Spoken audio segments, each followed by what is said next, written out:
2023 एक ऐसा साल रहा जब बॉलीवुड हो या हॉलीवुड, सिनेमा के एवरी सिंगल क्लास में हर एक इंडस्ट्री ने बोरी भर भर के पैसे कमाए। फिर चाहे वो बारहवीं वर्सेस ओपेनहाइमर हो, गदर 2 वर्सेस OMG 2 हो, एनिमल वर्सेस शाम बहादुर हो या फिर डंकी वर्सेस सालार। लेकिन 2024 के पहले ही सबसे बड़े संग्राम में BMCM और मैदान दोनों ही बॉक्स ऑफिस के मैदान पर PR और मार्केटिंग का ग्लूकोज चढ़ाने पर भी दम तोड़ते नजर आ रहे हैं। मतलब भाई इतनी भारी भड़कम बजट, फिल्म के लीड में अक्षय अजय देवगन जैसे वेटरन एक्टर और इतने बड़े प्रोडक्शन हाउस के बाद भी ये फिल्में कमाल क्यों नहीं कर पा रही हैं? अब इन दोनों फिल्मों की कंपैरिजन करना तो इट्स वेरी अनफेयर, क्योंकि दोनों ही का जॉनर बिल्कुल ही अलग है। लेकिन एक चीज जो इन दोनों फिल्मों को जोड़ती है वो है देशभक्ति यानी पेट्रियोटिज्म। लेकिन क्या सच में ये फिल्में उतनी धांसू है जितना मेकर्स प्रोक्लेम कर रहे हैं, या फिर ऑडियंस ही साली भूतिया हो चुकी है? और क्या ईद में सिर्फ सलमान की फिल्में इसलिए चलती है क्योंकि वो मुस्लिम है? और क्या सच में BMCM देखकर लोग थिएटर में ही स्वर्ग सिधार जा रहे हैं? तो चलिए जानते हैं इन सारे सवालों के जवाब। उससे पहले let me tell you first कि हम दोनों फिल्मों की स्टोरी से लेकर काफी सारी चीजों पर बात करेंगे। सो स्पॉइलर अलर्ट तो रहेगा बॉस, बट वीडियो काफी इंटरेस्टिंग रहेगी, इसकी गारंटी मैं लेता हूँ। इवन जब कम्युनिटी पोल पर भी हमने आपसे पूछा कि BMCM एंड मैदान पर एक डिटेल वीडियो बनानी चाहिए, तो 73% लोगों ने कहा कि बना दे इस टॉपिक पर एक मस्त से वीडियो।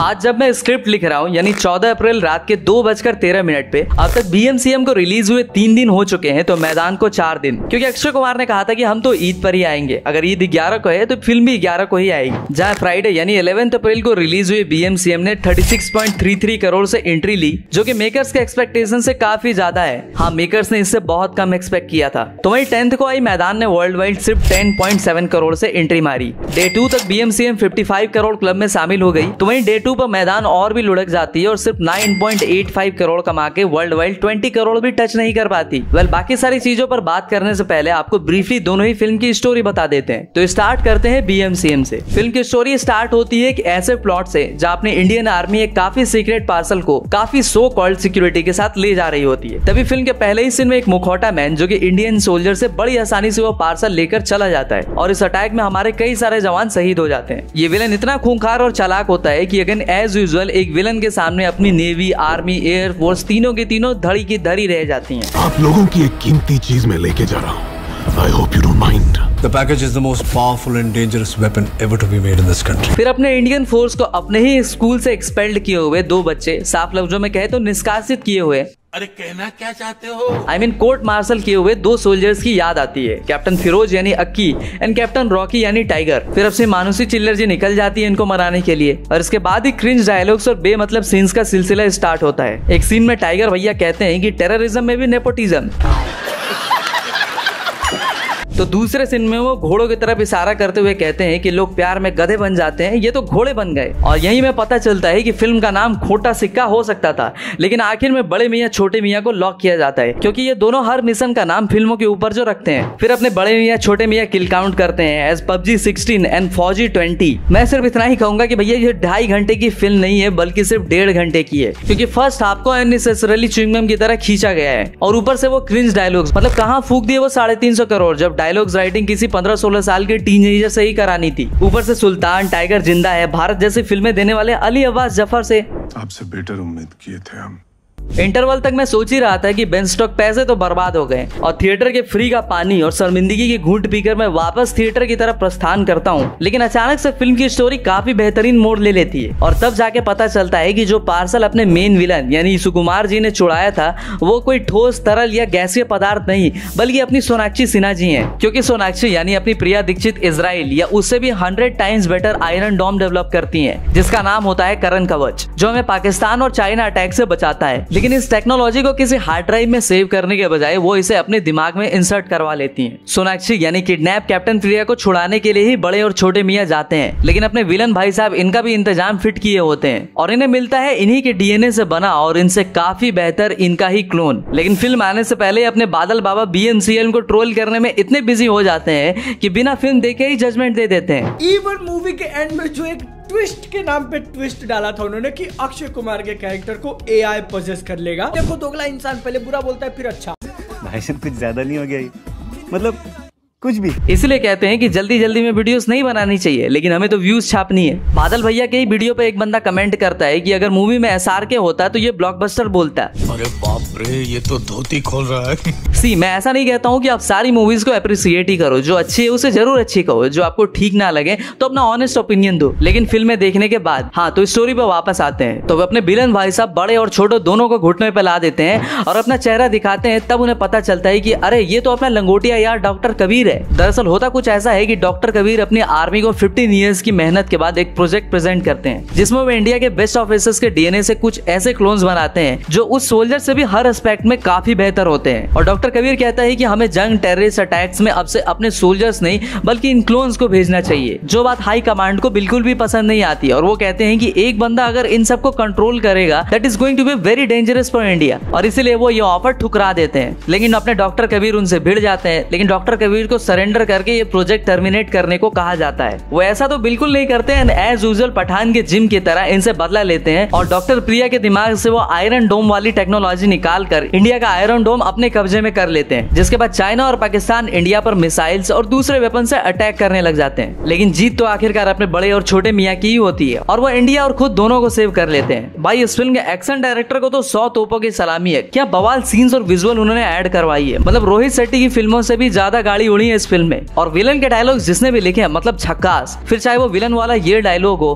कि 100 लोग मिलकर गलत काम भी करे तो वो सही हो जाता है और एक सही भी करे तो वो गलत, लेकिन जिसके पास सही ताकत होती है वो हमेशा सही होता है। या फिर बदला वो जहर होता है जो हम दूसरों से लेकर खुद पीते हैं। टू बी वेरी ऑनेस्ट बताऊं तो फिल्म की नसों में इमोशन की काफी कमी है। अगर सिर्फ एक्शन के दम पर फिल्में चलती तो अपने टाइगर भैया खुद एक सुपरस्टार होते हैं। अगर आप 21 साल या टाइगर के फैन हो या आपको एक्शन फिल्में काफी ज्यादा पसंद आती है तो किसी की मत सुनो, ये फिल्म अभी देख कर आओ। कुछ चीजें आप फिल्म देखोगे तभी आपको पता चलेगी, जैसे बड़े और छोटे मियाँ का कोर्ट मार्शल क्यों होता है, सोनाक्षी ने वो टेक्नोलॉजी अपने दिमाग में कैसे और क्यों फिट करवाई, एंड बड़े एंड छोटे मियाँ इतने सारे क्लोन से कैसे निपट पाए। तो भैया अब बात करते हैं मैदान की। मतलब इतनी बार तो व्हाट्सएप ग्रुप में हमारी गोवा ट्रिप भी पोस्टपोन नहीं हुई होगी, उतनी बार तो SBI वालों ने मुझे लंच ब्रेक बोल के भगा नहीं दिया होगा, उससे ज्यादा बार ये फिल्म पोस्टपोन हो चुकी है। मतलब 7 टाइम्स। जो भी है फिल्म का प्लॉट, फिल्म की कहानी, फिल्म के किरदार और सिनेमेटोग्राफी सब कुछ काफी मस्त है। और जो लोग बोल रहे थे अरे ये तो चक दे इंडिया की सस्ती कॉपी है, कुछ पूछा मैंने कुछ। ये फिल्म एक ट्रिब्यूट है इंडियन फुटबॉल के लेजेंडरी कोच सैयद अब्दुल रहीम जी को, जिनकी वजह से 1952 से 1962 तक इंडिया ने फुटबॉल का गोल्डन टाइम देखा और उसे ब्राजील ऑफ एशिया तक कहा गया। इवन आफ्टर 64 इयर्स आज भी इंडिया ओलंपिक्स में फुटबॉल में अपनी जगह नहीं बना पाई। मतलब इतने सालों बाद इस फिल्म ने उनकी फैमिली को ईद पर असली ईदी दी है। फिल्म की स्टोरी स्टार्ट होती है अपने रिमेक्स के बादशाह अजय देवगन से, जहाँ वो एज अ फुटबॉल कोच 5 साल पहले आजाद हुए भारत में फुटबॉल के प्लेयर्स ढूंढते फिरते हैं। मतलब सचमुच वो बालू से तेल निकालने वाला काम कर रहे होते हैं, क्योंकि उस टाइम पर हम भारतीय सिर्फ गिल्ली डंडा और कबड्डी तक ही सीमित जो होते हैं, लेकिन फुटबॉल का हब होता है अपना कलकत्ता। और कुछ लोग चाहते हैं कि फुटबॉल में सिर्फ बंगालीज ही पार्टिसिपेट करें। बंगाल के खिलाड़ियों को हैदराबादियों से बदलने का मौका ढूंढ रही है।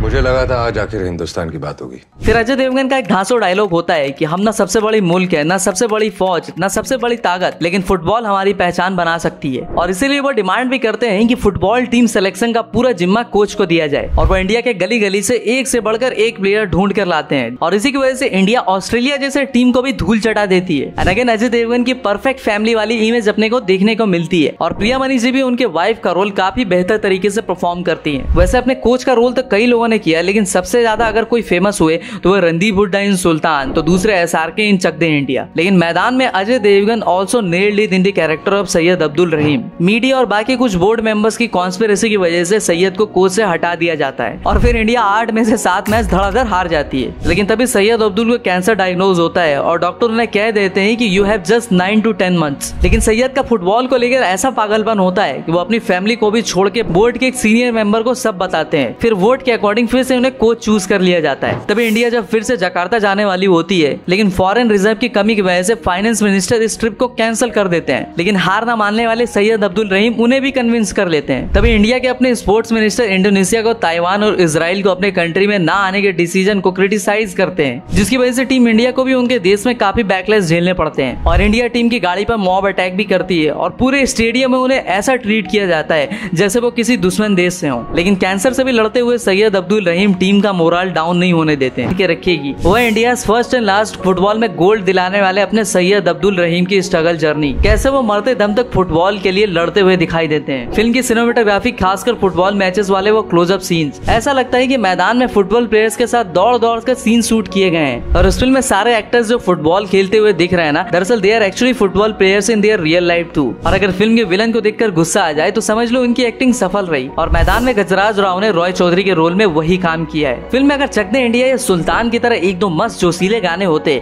तो भाई ये चेरी ऑन द केक होता। देखो मैं भी मानता हूँ कि ये फिल्म चक दे इंडिया की बराबरी नहीं कर सकती, लेकिन ये फिल्म फुटबॉल के ऊपर एक काफी जबरदस्त फिल्म है। और इंडिया में फुटबॉल की हालत गली के कुत्ते से भी बुरी है। बट द आयरनी इज कि वर्ल्ड के टॉप रिचेस्ट एथलीट्स में से टॉप 3 फुटबॉल या सुकर प्लेयर्स ही आते हैं, जैसे अपने रोनाल्डो, मेसी एंड एम्बापे। लेकिन ईद पर आई दोनों ही फिल्मों पब्लिक ने जुआ केसरी की पिचकारी मार दी है। और कुछ लोग तो ये भी थ्योरी दे रहे हैं कि ईद पर सिर्फ सलमान खान की फिल्में चलेंगी क्योंकि वो मुसलमान है। लेकिन मेरे भाई अगर ऐसा ही होता तो अक्षय की 2007 की ईद पर आई भूल भुलैया ब्लॉकबस्टर नहीं होती। हाँ ये बात सही है कि ईद पर सलमान खान को थोड़ी ज्यादा इंपॉर्टेंस मिलती है और उनकी रेस 3 और किसी का भाई किसी की दुश्मन जैसी जानलेवा फिल्में भी ठीक ठाक कलेक्शन करके जाती हैं। जो भी हो, वैसे भी अली आवाज जफर और अक्षय दोनों के ही सलमान से अच्छे रिलेशन है, तो करवा देते एक दो कैमियो इन बड़े मियाँ छोटे मियाँ। उसी बहाने लोग आंख मूंद के सलमान खान के लिए थिएटर तक तो चले आते हैं। देखो बीइंग अ रिस्पॉन्सिबल ऑडियंस, ये आपकी और मेरी रिस्पॉन्सिबिलिटी बनती है कि हम BMCM के साथ साथ मैदान जैसे स्पोर्ट्स बायोपिक को भी सपोर्ट करें, क्योंकि BMCM तो ठीक ठाक कलेक्शन कर ही रही है। डे 3 में अब तक फिल्म ने 76 करोड़ आसानी से कमा लिए